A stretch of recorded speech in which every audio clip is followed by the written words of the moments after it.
লগ্নজিতার পর পল্লব কীর্তনিয়া ভাতারে শিল্পীর গানের অনুষ্ঠান বাতিল। প্রশাসনিক চাপেই শেষ মুহূর্তে অনুষ্ঠান বাতিল। জি24 ঘন্টাকে জানালেন পল্লব।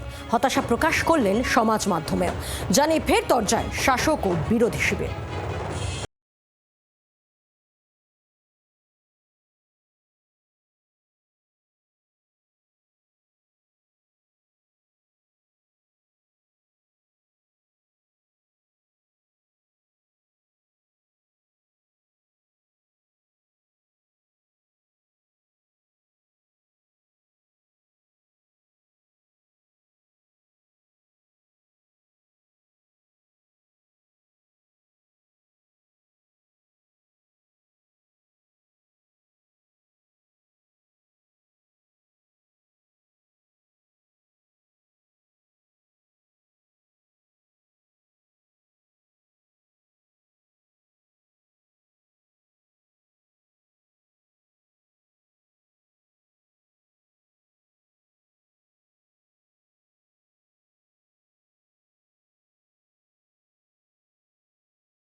সোশ্যাল মিডিয়াতেও হতাশা প্রকাশ করেন পল্লব।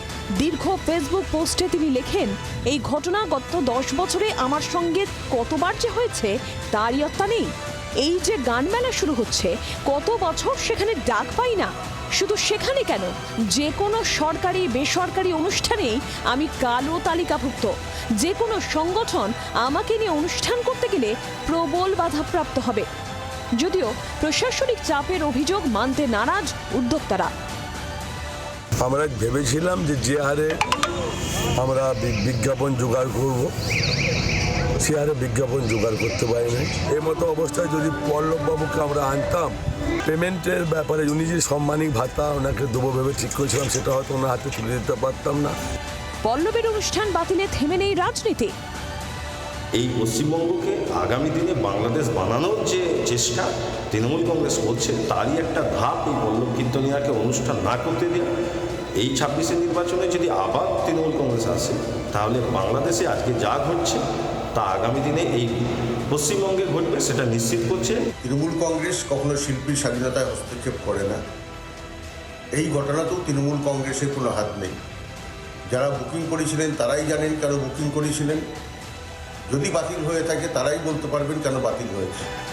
সত্যি মিথ্যে যাই হোক, ভোটমুখী বাংলায় শিল্পেের মঞ্চেও যে রাজনীতি ঢুকে পড়েছে তাতে কোনো সন্দেহ নেই। অরূপ লাহার রিপোর্ট, জি24 ঘন্টা। বাংলার আওয়াজ, বাঙালির আবেগ, জি24 ঘন্টা।